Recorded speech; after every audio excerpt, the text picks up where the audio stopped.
Assalamualaikum warahmatullahi wabarakatuh. Alhamdulillahi rabbil alamin. Wassalatu wassalamu ala asyrafil mursalin Sayyidina wa nabina Muhammad wa ala alihi wa sahbihi wa barik wa sallim ajma'in. Alhamdulillah wa syukurillah. Kita panjatkan kehadirat Allah subhanahu wa ta'ala.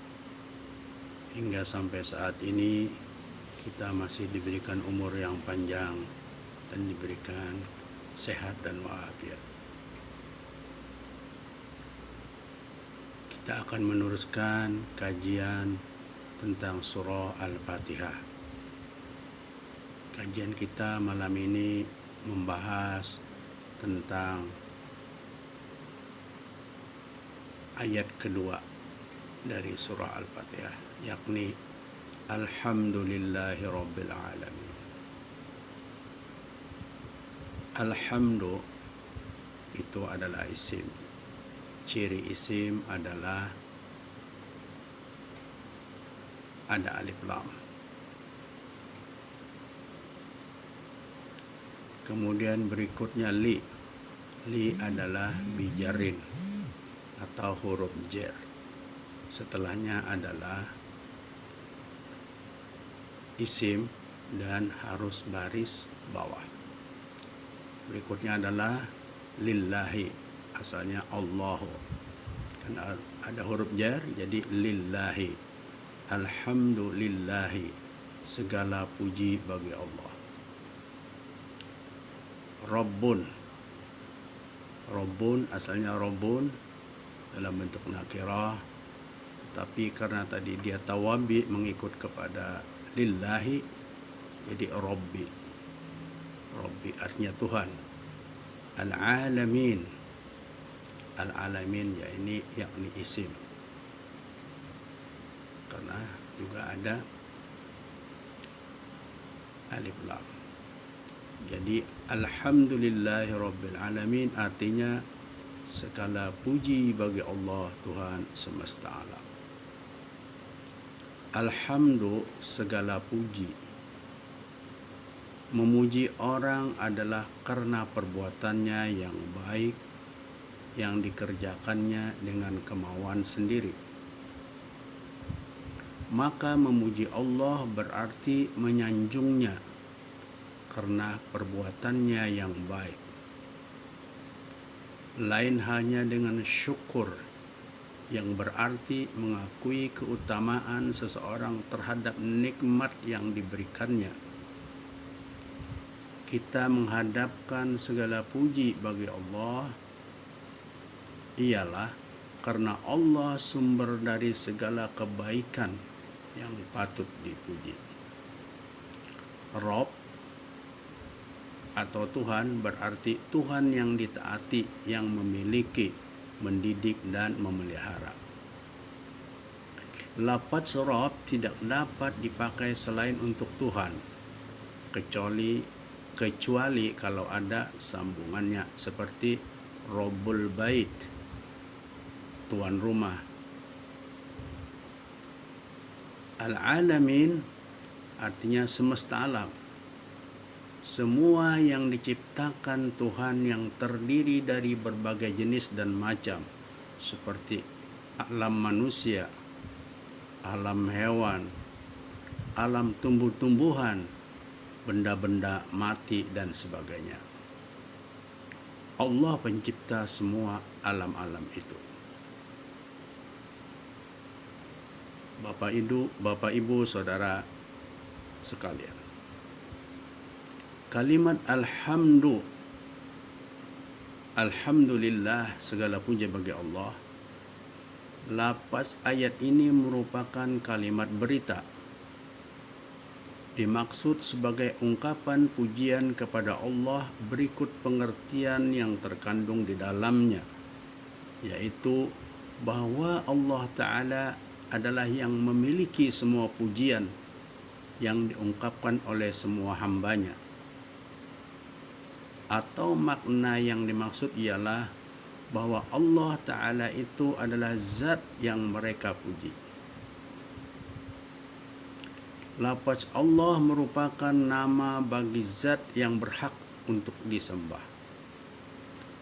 Rabbil Alamin artinya Tuhan semesta alam, yakni Allah adalah yang memiliki pujian semua makhluknya, yaitu terdiri dari manusia, jin, malaikat, hewan-hewan melata, dan lain-lainnya. Masing-masing mereka disebut alam. Oleh karenanya ada alam manusia, alam jin, dan lain sebagainya. Lafaz al-alamin merupakan bentuk jamak dari lafal alam, yaitu dengan memakai huruf ya dan huruf nun untuk menekankan makhluk berakal atau berilmu atas yang lainnya. Kata alam berasal dari kata alamah, artinya tanda, mengingat ia adalah tanda bagi adanya yang menciptakannya. Bapak, Ibu, Saudara sekalian, pujian kepada Allah itu harus dengan sifat-sifat yang sempurna. Dia adalah zat yang maha terpuji dalam segala hal dan keadaan. Kasih sayangnya merupakan karunia-Nya dan azabnya merupakan wujud dari keadilannya. Dia adalah Tuhan yang mencipta dan memberi rezeki, memelihara semua makhluk secara umum, dan menjaga para kekasihnya dengan iman dan ilmu secara khusus. Oleh karena itu, Dia berhak untuk dipuji. Dialah zat yang maha sempurna dan tidak membutuhkan kepada yang lain, sedangkan selainnya akan selalu membutuhkannya. Al-Imam Al-Qurtubi dalam tafsirnya menulis bahwa apabila seorang hamba membaca Alhamdulillah, segala puji bagi Allah, maka Allah berfirman, "Hambaku benar. Alhamdu, segala puji adalah untukku." Demikian sabda Nabi SAW. Hadis riwayat dari Abu Hurairah dan Abu Sa'id Al-Khudri radhiyallahu anhu. Dari sahabat Anas bin Malik radhiyallahu anhu bahwa Rasulullah SAW bersabda, yang artinya, sesungguhnya Allah akan meridhoi seorang hamba jika dia memakan makanan, kemudian dia memuji Allah atas makanan itu, atau meminum minuman, kemudian dia memujinya. Al-Imam Al-Hasanul Basri radhiyallahu anhu berkata, tidak ada satu nikmat pun kecuali ucapan Alhamdulillah, segala puji bagi Allah adalah lebih baik darinya. Ibnu Majah meriwayatkan dari Anas bin Malik radhiyallahu anhu bahwa Rasulullah SAW bersabda, yang artinya, tidaklah Allah menganugerahkan sebuah nikmat kepada seorang hamba kecuali apa yang Allah anugerahkan kepadanya itu menjadi sesuatu yang lebih baik dari apa yang pernah dia ambil. Dalam kitab Nawadir Al-Usul tertera riwayat dari Anas bin Malik radhiyallahu anhu.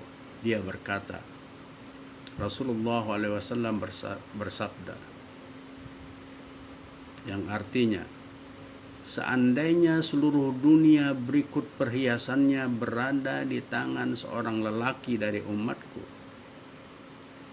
lalu dia mengatakan Alhamdulillah, segala puji bagi Allah, niscaya ucapan itu akan menjadi sesuatu yang lebih baik daripada semua itu.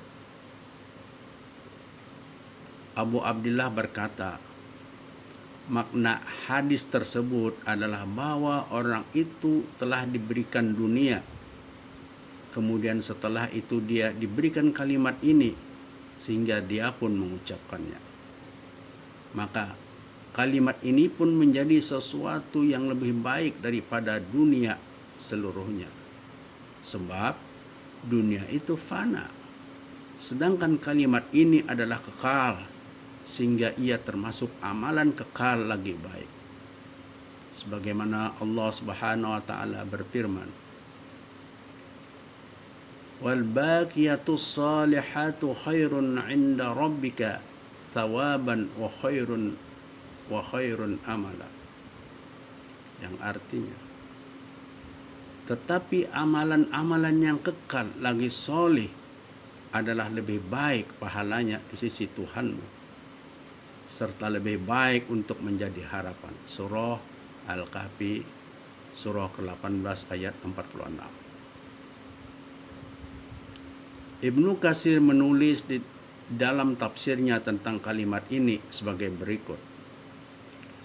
Ibnu Jarir radhiyallahu anhu mengatakan bahwa makna alhamdulillah ialah segala syukur hanyalah dipersembahkan kepada Allah semata, bukan kepada apa yang disembah selainnya. Juga bukan kepada makhluknya, karena nikmatnya yang diberikan kepada hamba dan makhluknya yang tidak dapat dihitung dan tidak terbatas. Nikmat itu antara lain tersedianya semua sarana untuk taat kepadanya, kemampuan semua anggota tubuh yang ditugaskan untuk menjalankan kewajiban kepada Allah, dan rezeki yang diberikan kepada semua makhluknya. Oleh karena itu, segala puji sejak awal hingga akhirnya hanya bagi Allah semata. Ibnu Jarir radhiyallahu anhu mengatakan bahwa alhamdulillah adalah pujian yang digunakan Allah untuk memuji dirinya, yang mengandung tuntunan kepada hambanya supaya mereka memuji Allah. Seakan-akan Allah memerintahkan, katakanlah olehmu alhamdulillah. Bapak Ibu sekalian, Ibnu Abbas radhiyallahu anhu menuturkan bahwa Sayyidina Umar radhiyallahu anhu pernah berkata, yang artinya, kami telah memahami makna kalimat subhanallah, la ilaha illallah, dan Allahu akbar. Maka apakah makna alhamdulillah itu? Jawab Sayyidina Ali karamallahu wajhah, itu merupakan kalimat yang dipilih oleh Allah untuk memuji zatnya. Ibnu Abbas radhiyallahu anhu juga mengatakan bahwa alhamdulillah adalah kalimat syukur. Maka jika seorang hamba mengucapkan alhamdulillah, Allah menjawab, hambaku telah bersyukur kepadaku. Jabir bin Abdullah radhiyallahu anhu menuturkan bahwa Rasulullah sallallahu alaihi wasallam bersabda, "Afdhalul dzikri la ilaha illallah wa afdhalud du'ai alhamdulillah." Artinya, zikir yang paling utama ialah la ilaha illallah, dan doa yang paling utama ialah alhamdulillah. Hadis riwayat Tirmidzi. Dari hadis ini dapat dipahami bahwa kata alhamdulillah juga merupakan doa. Di dalam tafsir Al-Qurtubi disebutkan, diceritakan oleh Ja'far As-Siddiq radhiyallahu anhu tentang firman Allah alhamdulillah. Beliau berkata, barang siapa yang memuji Allah dengan sifat-sifatnya sebagaimana dia menyifati zatnya, maka sesungguhnya dia telah memujinya. Sebab alhamdulillah itu terdiri dari huruf ha, mim, dan dal. Huruf ha diambil dari kata wahdaniyah, yakni esa.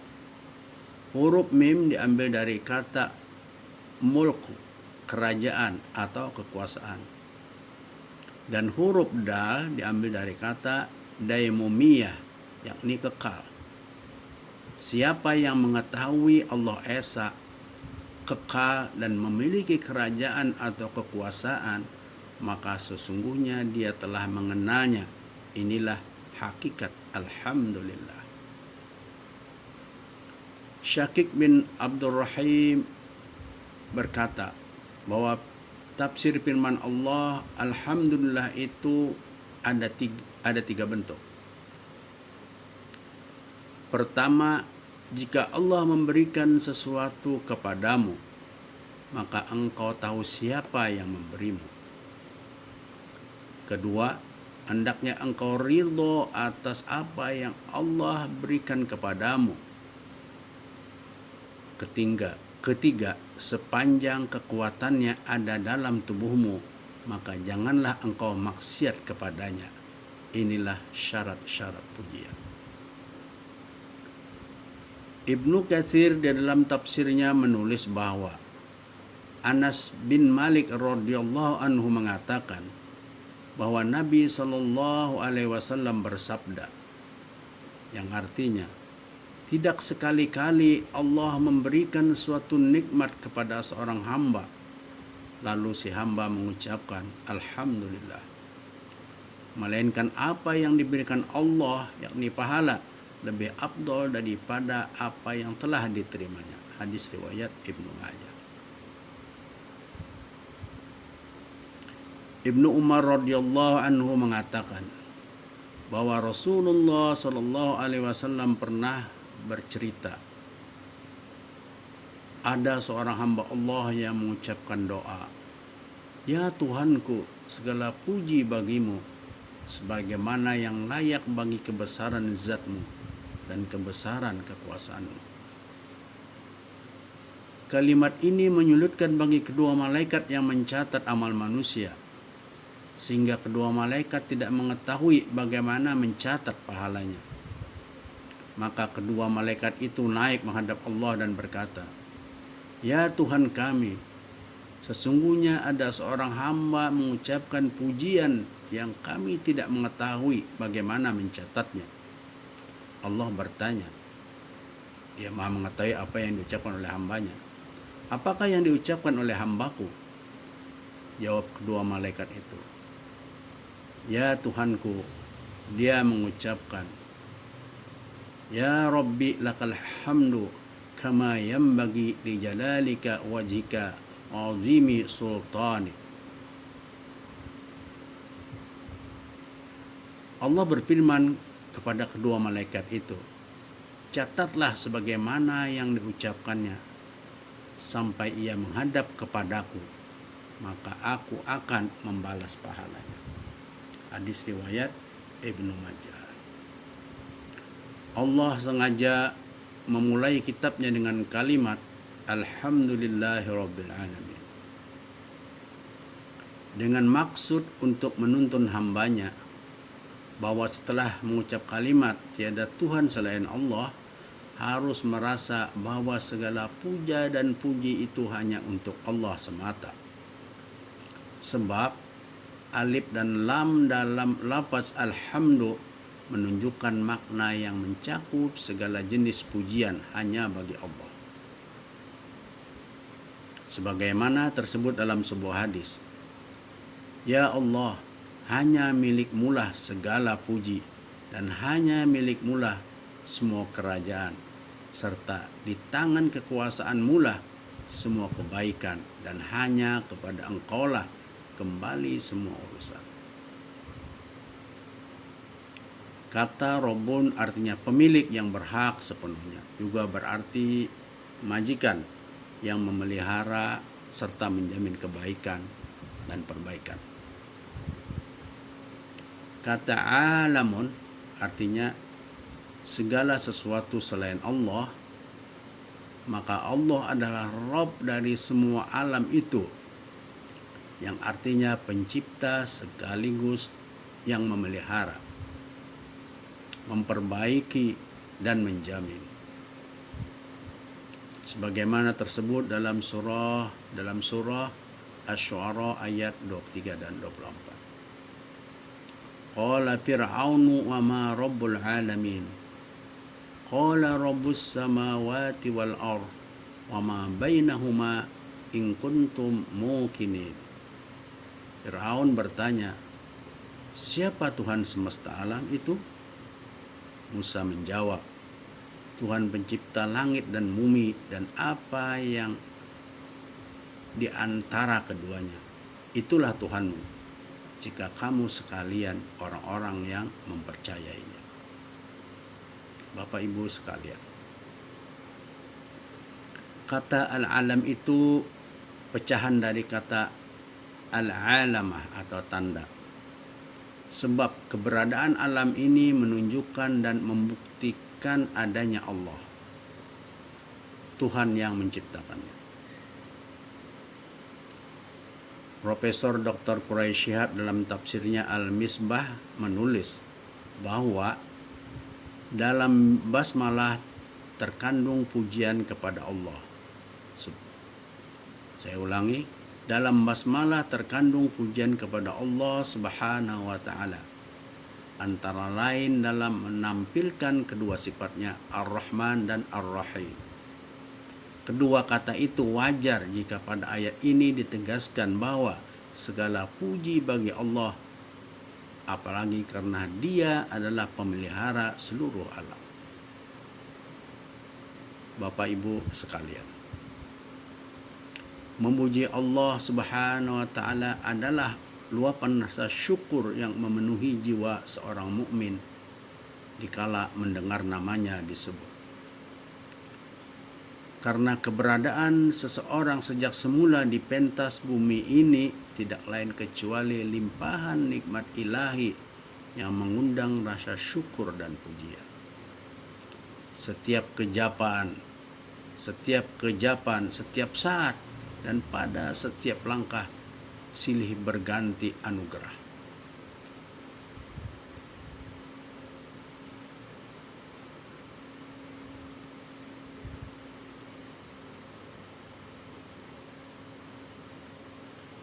Setiap kejapan, setiap saat, dan pada setiap langkah silih berganti anugerah Allah berduyun-duyun, lalu menyatu dan tercurah kepada seluruh makhluk, khususnya manusia. Karena itu adalah wajar memulai dengan menemuinya dan mengakhiri pun dengan memujinya. Ini juga sebagai kaidah utama ajaran Islam. Wa huwallahu la ilaha illa huwa wa huwallahu la ilaha illa hu lahul mulku fil ula wal akhirati wa lahul hakimu wa ilaihi turja'un.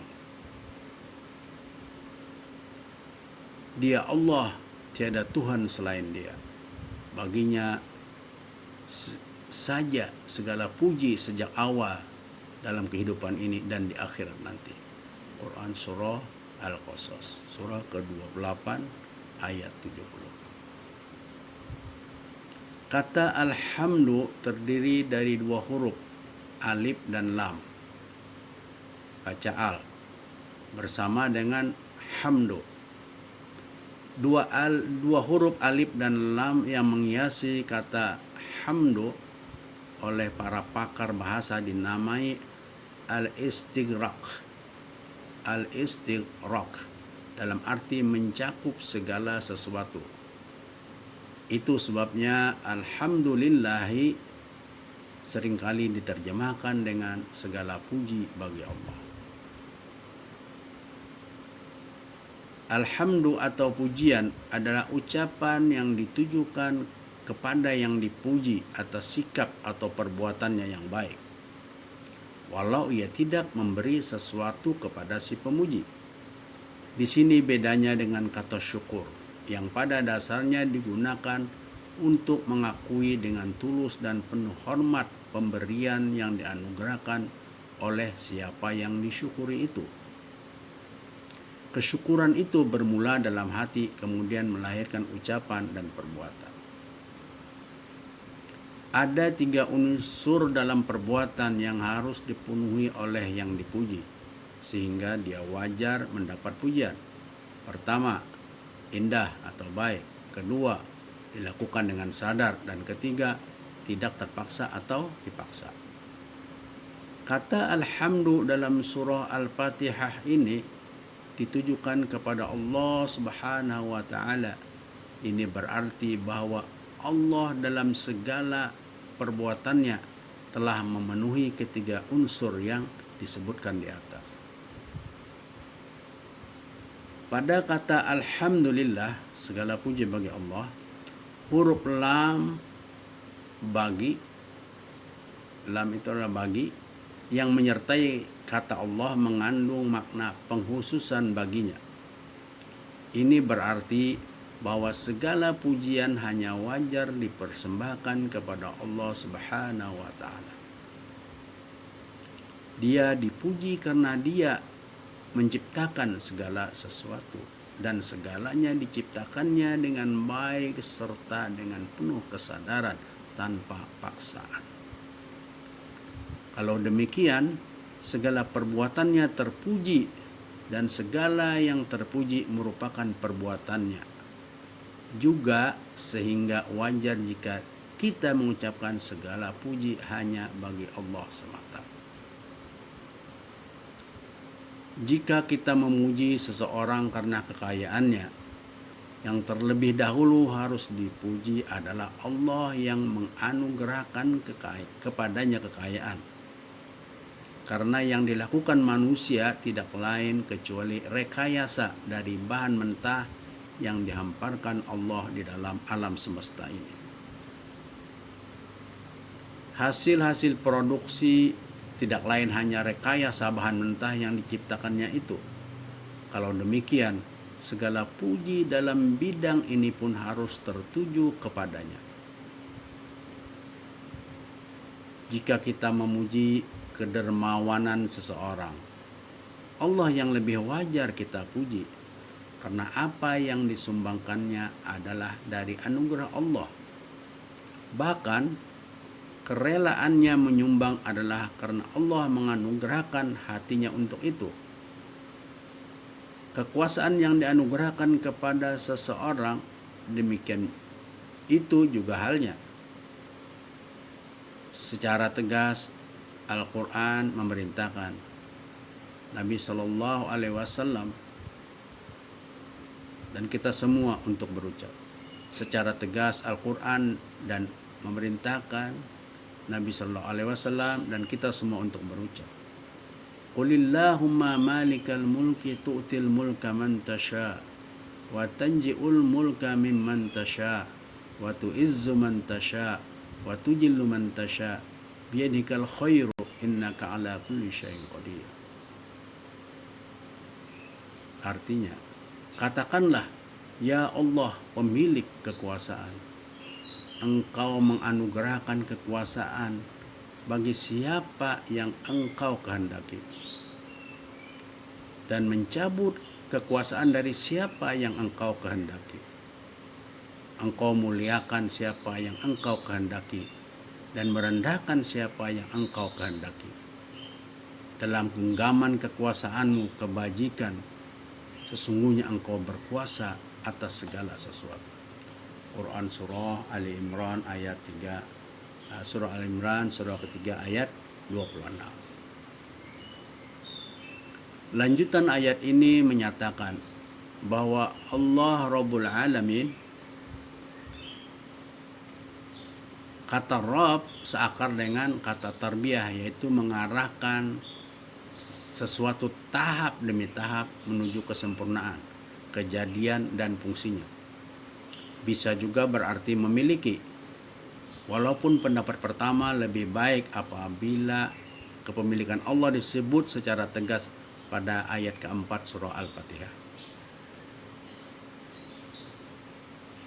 Ketika kita menyebut nama Allah, ketika kita menyebut kata Allah, dapat terbayang dalam benak segala sifat-sifat Allah Subhanahu wa ta'ala, baik sifat, fi'il atau perbuatan, maupun sifat zatnya, yakni yang baik yang dapat berdampak kepada makhluknya maupun tidak. Sifat Allah Ar-Rahman, Ar-Razzaq dan sebagainya dapat menyentuh makhluknya berupa rahmat dan rezeki. Tetapi sifat zatnya seperti uluhiyah, ketuhanan, sama sekali dan sedikit pun tidak dapat menyentuh makhluknya. Ketika menyebut kata Rabb, dalam kandungan makna kata ini terhimpun semua sifat-sifat Allah yang dapat menyentuh makhluk. Pengertian rububiyah, pendidikan dan pemeliharaannya, pemeliharaan dan pendidikan mencakup pemberian rezeki, pengampunan dan kasih sayang, juga amarah, ancaman, siksaan dan sebagainya. Makna ini akan terasa dekat ke benak kita saat mengancam, bahkan memukul anak kita dalam rangka mendidik mereka. Walaupun sang anak yang dipukul merasa diperlakukan tidak wajar, kelak setelah dewasa ia akan sadar bahwa pukulan tersebut merupakan sesuatu yang baik baginya. Jadi apapun bentuk perlakuan Tuhan kepada makhluknya harus diyakini bahwa yang demikian itu sama sekali tidak terlepas dari sifat kepemeliharaan dan kependidikannya.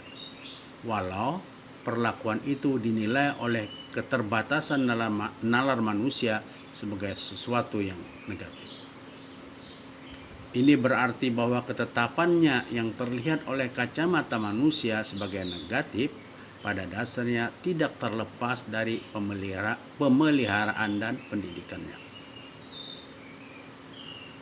Allah Subhanahu wa taala wajar dipuja dan dipuji karena keindahan kebaikan dan kebenaran yang disandangnya. Selanjutnya dia dipuja dan dipuji karena rububiyahnya itu bermula dari mewujudkan makhluk termasuk manusia dari tiada sampai membimbing mereka untuk mencapai tujuan penciptaan hingga memelihara dan memasukkan manusia kelak di surganya. Jika ada yang bertanya, mengapa pujian harus dikembalikan atau ditujukan kepada Allah semata? Jawabannya adalah bahwa karena Dia Tuhan pemelihara seluruh alam. Sarana pendidikan dan pemeliharaan Allah terhadap manusia disiapkannya jauh sebelum wujud di bumi ini. Bumi yang terhampar, udara yang segar, langit yang teduh, makanan dan minuman yang tersedia, bahkan surga yang akan dihuninya kelak pun telah disiapkan oleh Allah. Demikian rahmat yang telah Dia wujudkan sebelum mewajibkan mensyukuri bahwa sebelum yang harus bersyukur hadis di pentas kehidupan. Tidaklah wajar bersikap terhadap Allah Subhanahu wa taala seperti sikap anak yang dipukul ayahnya, yakni menggerutu, membangkang, serta tidak menerimanya.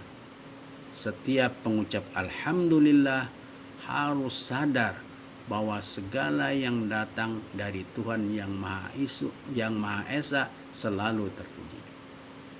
Demikian dulu kajian kita malam ini. Nanti akan kita sambung pada kesempatan berikutnya. Kita tutup kajian kita dengan membaca Subhanakallahumma wa bihamdika asyhadu an la ilaha illa anta astaghfiruka wa atubu ilaik. Ya Allah, terangilah penglihatan kami dengan kitab-Mu. Lapangkanlah dada kami dengannya. Bugarkanlah badan kami dengan membacanya. Permudahlah urusan kami karenanya. Lancarkanlah lisan kami untuk membacanya. Kuatkanlah jiwa kami dengannya. Percepatlah pemahaman kami tentangnya. Hilangkanlah kesedihan kami dengan bacaan Al-Quran. Kuatkanlah tekad kami dengannya. Terangilah hati kami karenanya. Berilah kami kemampuan membaca dan menghafal Al-Quran. serta menguasai berbagai ilmu yang terkandung di dalamnya. Tetapkanlah semua itu dalam hati kami, dan muliakanlah kami dengan berbagai kebaikan dengan daya dan kekuatan-Mu. Sesungguhnya tiada daya dan kekuatan kecuali dengan pertolongan Engkau, wahai Allah yang maha tinggi dan maha agung. Rabbana hab lana min azwajina wa dzurriyyatina qurrata a'yun waj'alna lil muttaqina imama. Allahumma rzuqna ikhlasa fi talabil ilmi wa fi nashrihi wa fi jami'it ta'at bi rahmatika ya arhamar rahimin. Rabbana atina fid dunya hasanah wa fil akhirati hasanah wa qina adzabannar. Rabbana taqabbal minna innaka antas samiul alim wa tub alaina innaka antat tawwabur rahim. Wa sallallahu ala sayyidina Muhammadin wa ala alihi wa sahbihi wa barik wa sallim ajma'in. Walhamdulillahi rabbil alamin. Demikian Bapak Ibu, mohon maaf bila ada kekurangan. Wassalamualaikum warahmatullahi wabarakatuh.